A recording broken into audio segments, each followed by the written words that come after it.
There you are. Welcome to Manage My Mojo, and I'm Peter James. So, this episode is about communication, effective communication. Powerful communication is crucial to small business, it's crucial to success in life. However, many of us, we tend to speak out of a learned pattern of questions and responses. And that's what we do. A typical example is most of us will greet another person by saying, "Hey, how you doing?" Well, we don't want to know how they're doing, and they're not going to tell us how they're doing. What we really mean to say is hello, which is the English word for a greeting. And they would say hello back, and then that would be it. If we literally want to say, "How are you doing?" we would wait for an answer to find out how they are doing. But how are they doing with their health, with their finances, with their relationships, or whatever? And so often we don't go into enough detail because we tend to know what the other person means. And so we give the response that they are expecting. One of the keys to effective communication is listening. Listen to what the other person is saying and take time before we respond. So often we fall into the trap of as someone is speaking to us, we have a response formulating in our head rather than actually listening to them. So we're half listening and half focused on our response. This isn't ideal. What is ideal is paying 100% to the listening, and we'll formulate the response in a little bit. Once we've listened to what they say, we may ask a question or two to clarify that we understand exactly what they mean. And most of us don't take the time to do that. We kind of rush through a conversation because we live in this fast-paced world. So one of the keys when you're listening, just nod your head as you're listening. Repeat back a word or two, say, aha, oh, I see. Oh, really? So what you're saying is, and you may want to clarify a little something along the way, but that way you're involved in the conversation. And that can help. That can help tremendously in your understanding and being able to answer their question or communicating your side of the conversation effectively. Another thing is clarity and conciseness. Often when we communicate, a thought comes into our head and we want to communicate it and get it out to the person. We don't take the time to slow down and think, what is it we actually want to say? What am I looking for? Do I want to ask a question? Do I want to share a piece of information? Do I just want to give someone a little bit of social banter or update some news? Whatever the case is, we want to be concise and clear and think about it before we communicate with them.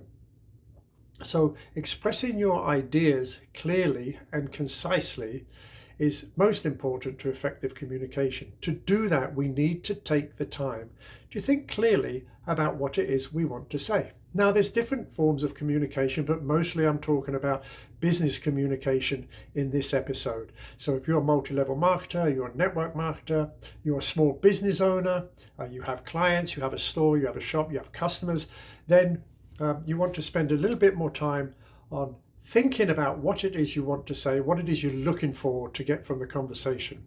So if you're sharing information, you want to make sure that the information has been understood by the other party. If you're trying to find something out, you want to make sure they understand exactly what it is that you're looking for and that they give the appropriate answer. And if they don't, then you have to go back and forth to get that appropriate answer. Often when we're talking, I do it myself, I do it on this episode, you can probably count the amount of ums I do. I'm speaking extemporaneously, I got a few notes around that just, help me stay on track. See, there's one there.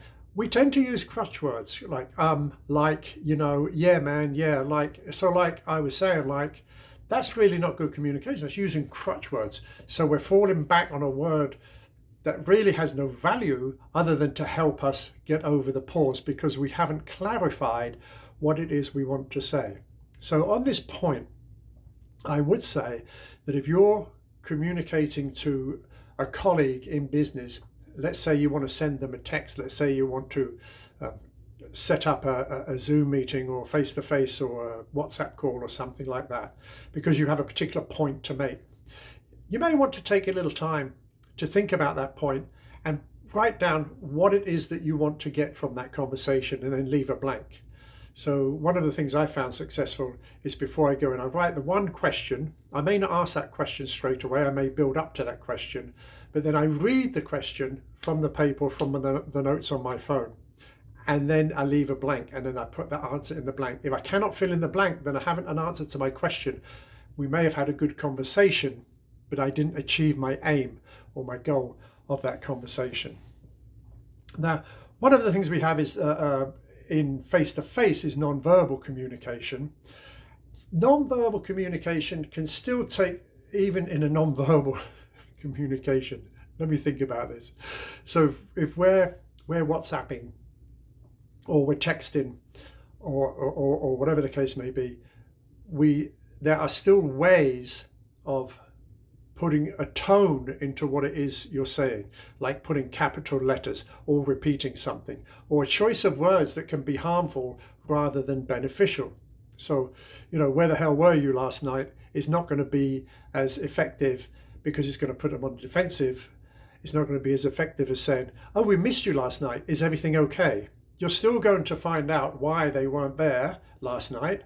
However, the person's going to be much more responsive if you ask in a more gentle way. Doesn't mean you're soft, doesn't mean you're weak. It just means you are a good communicator, because you don't want to put them on the defensive. Where were you last night? They're going to get defensive. They're going to put up the defenses, and you're not going to get the full answer. They may even lie to you. And I've noticed that many of us, I don't want to call it lying, but that's what it is. It's not telling the truth. So many meetings I go into, people coming late, and they say, oh, the traffic.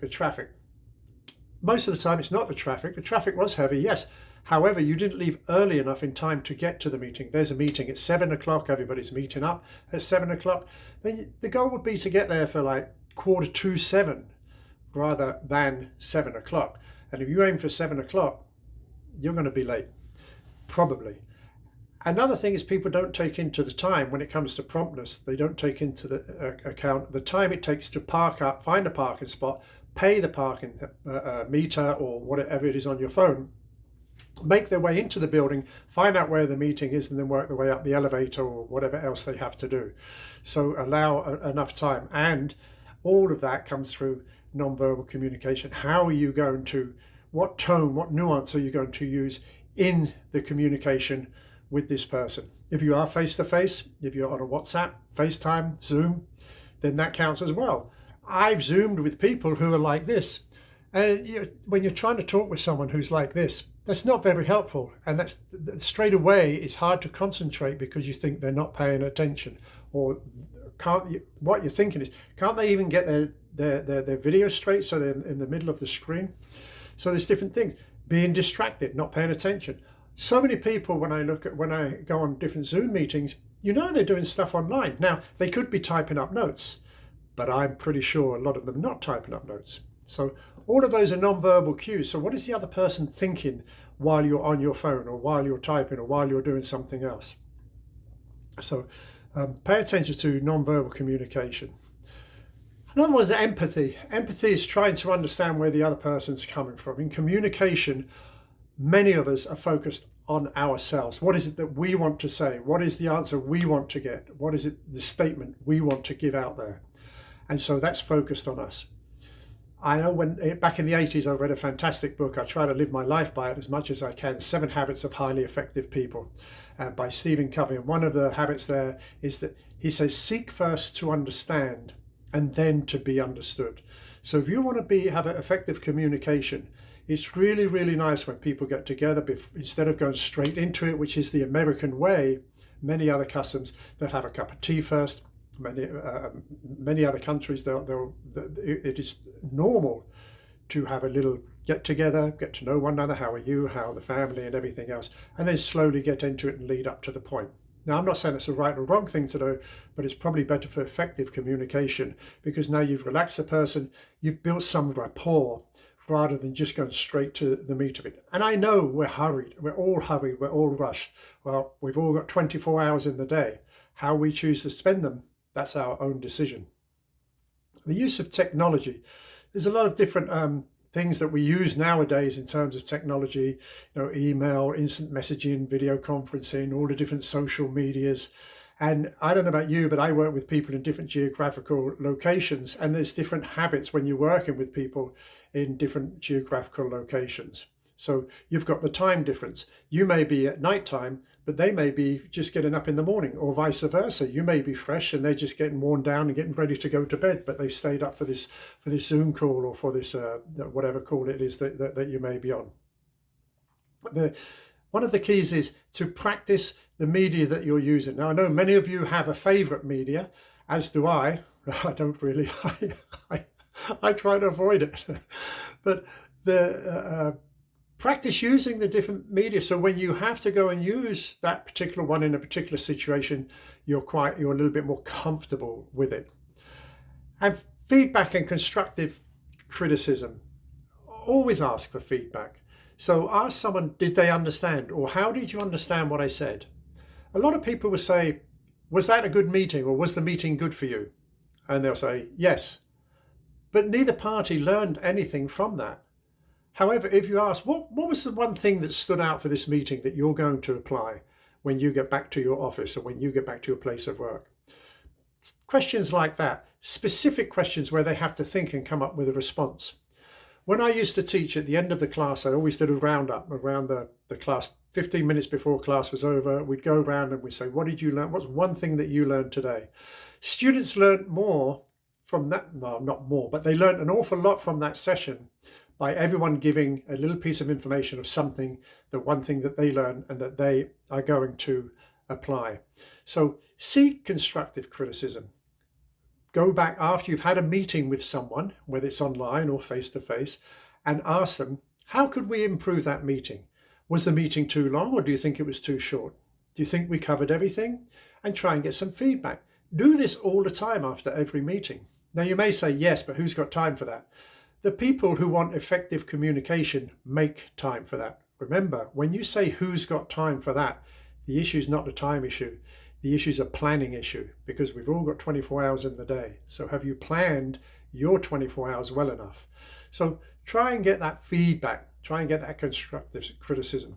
When I used to train with the industries, we go and give classes inside industry, and at the end of every class, we do what we call the smile sheets, and we look for the comments. Your 1 through 10 Likert scale, and look for the comments underneath. And a lot of times the comments sometimes were sarcastic, sometimes they were polite, but sometimes they were very helpful. And every little bit of help can give you feedback such that you can apply that feedback in a way that's going to elevate the quality of your communication. Another thing is a tailored communication. Adapt your communication style to suit different audiences.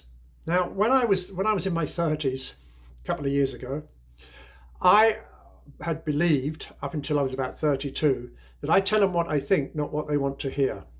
What I've learned the hard way is that if you adjust your style to the style of your audience, you're going to get a much better rapport, a much better effective communication, you're going to get a more effective communication.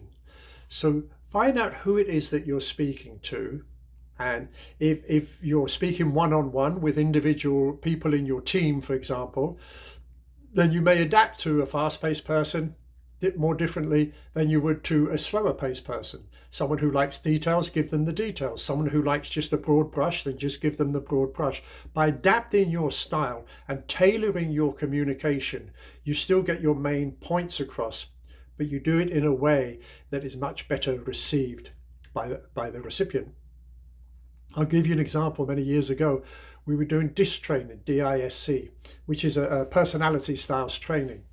And I was the assistant dean of a college, and my secretary, I forget what the proper title was. She helped with the paperwork and everything else. And I don't think she liked me much, because I come in the morning, hey, morning, how are you? And she say, oh, good morning, how are you? And really disinterested. And I think, oh, my goodness me, what a wet blanket. Well, what I found out from this DISC training was that I was more of the social type, and I was more of the direct type, and she was not. She was more of the detailed type and more of the want to make everybody happy type.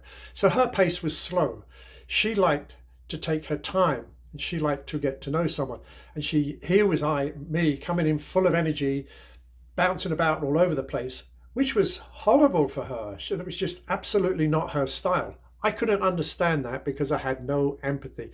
I did not tailor my communication to her. I came in and communicated my style, which was quite bombastic to her.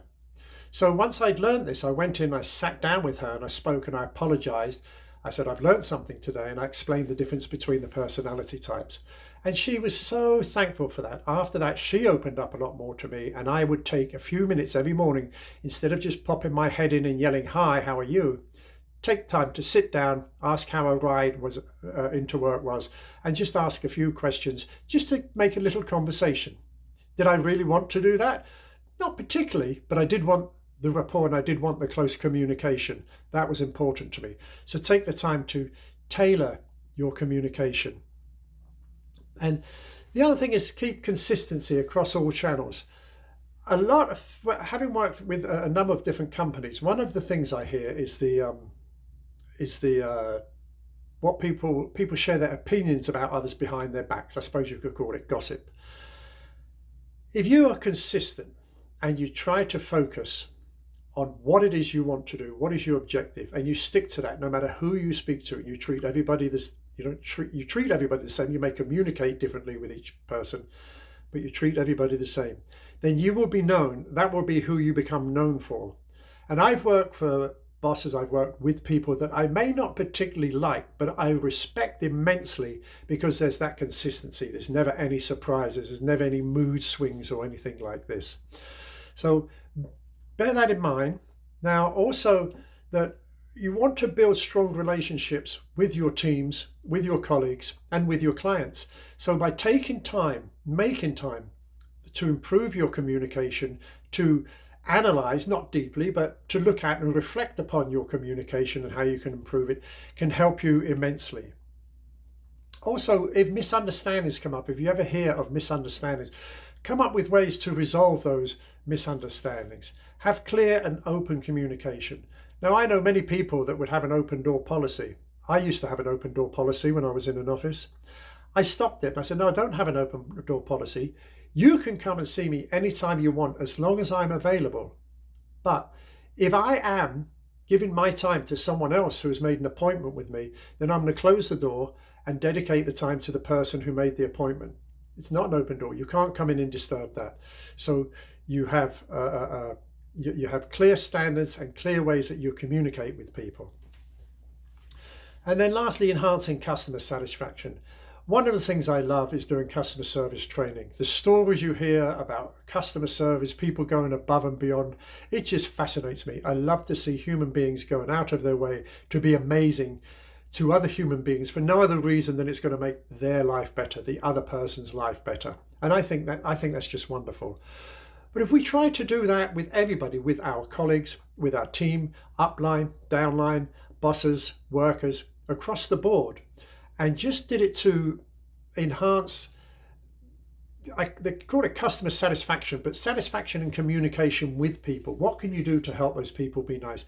I think that makes all the difference. So we've covered quite a few things here today.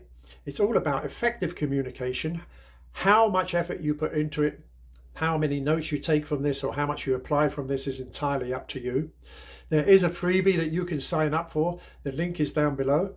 And you can sign up for that and just go online and you can download it. It's in a little booklet for you, so you can use it as a sort of a cheat sheet, if you will, or whatever. So anyway, I hope you have fantastic, effective communication and it makes your life a lot easier.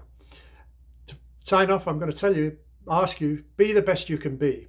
Smile as often as you can and treat other people the way that you want to be treated. Take care.